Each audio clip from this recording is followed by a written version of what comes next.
Assalamualaikum warahmatullahi wabarakatuh. Kembali lagi bersama saya Darsa Aitri. Nah teman-teman, gimana untuk kabarnya? Semoga sehat selalu dan dalam perlindungan Allah Subhanahu wa Ta'ala. Dan gimana juga ya untuk persiapan ujian kompetensinya? Pastikan ya teman-teman sudah banyak persiapan dan sudah banyak latihan-latihan soal. Oke teman-teman, sebelum kita lanjut ke pembahasan soal, jangan lupa di subscribe, di like, di komen, dan di share ke teman-teman lainnya. Insya Allah video ini sangat bermanfaat. Oke teman-teman, untuk video kali ini Aitri mau bahas itu terkait dengan soal gadar. Nah, dimana soal gadar ini adalah soal-soal yang paling sering muncul ya di setiap ujian kompetensi. Pasti soal ini pasti keluar nih di soal ujian kompetensi. Jadi pastikan teman-teman juga mengikuti beberapa video Aitri lainnya di dalam channel ini.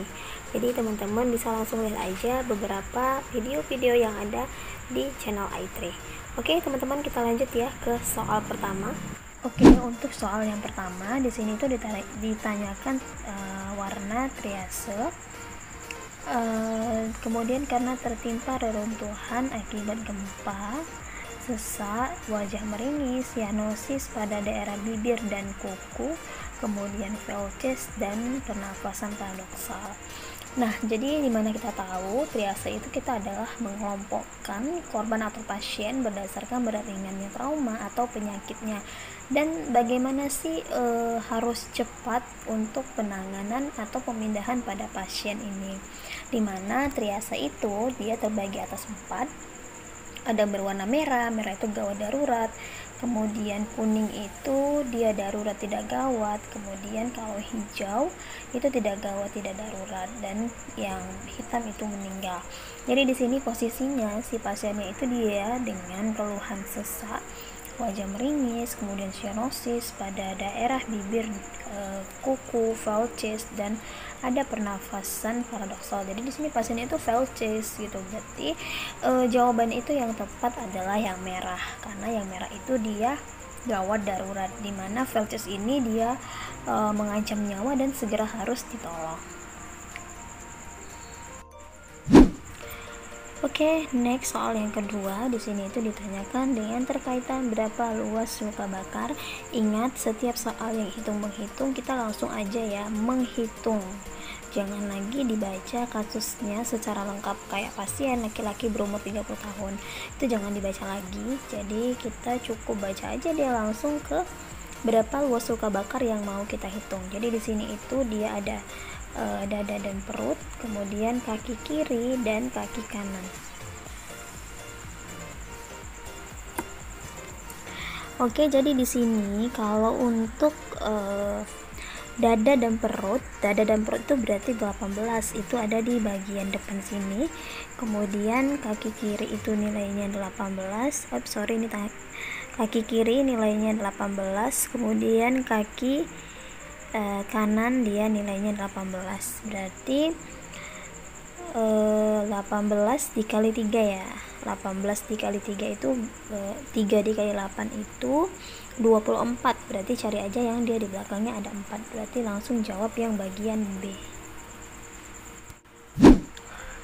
Oke teman-teman, kita lanjut ke soal yang ketiga. Jadi soal ketiga ini yang ditanyakan tentang kebutuhan cairan dalam waktu 8 jam. Nah, kebetulan di sini itu sudah diketahui luas luka bakarnya 36 dan berat badannya 50.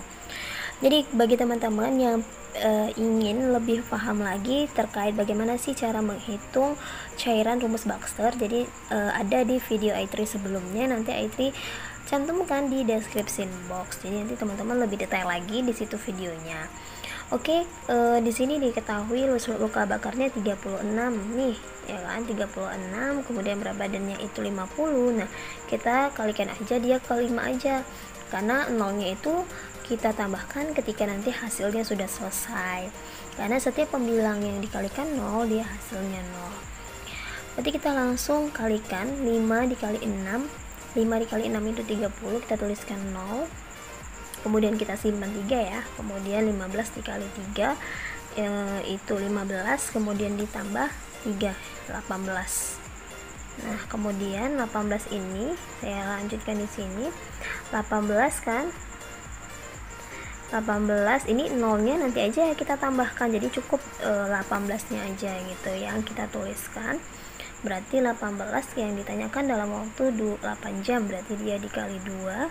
Oke, 2 dikali 8 itu 16, 6. Kemudian kita simpan 1. 2 dikali 1 itu 2, kemudian ditambahkan 1 berarti 36.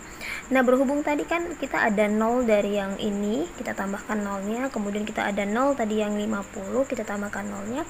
Berarti langsung kita jawab yang bagian A. Cukup di bagian depannya aja kita langsung jawab 36. Berarti 3600.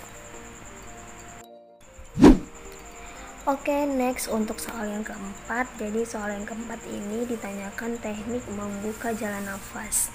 Dimana teknik untuk membuka jalan nafas itu ada 2. Yang pertama, kalau misalnya pasiennya itu trauma, kita berikan intervensinya itu dengan teknik Jautras. Kalau pasiennya non trauma, intervensinya itu kita berikan teknik Head-Chin-Lift. Nah, jadi kita bagaimana sih tahu si pasien ini trauma atau tidak traumanya? Ya kita lihat lagi nih kasusnya. Jadi di sini dia akibat kecelakaan 1 jam yang lalu.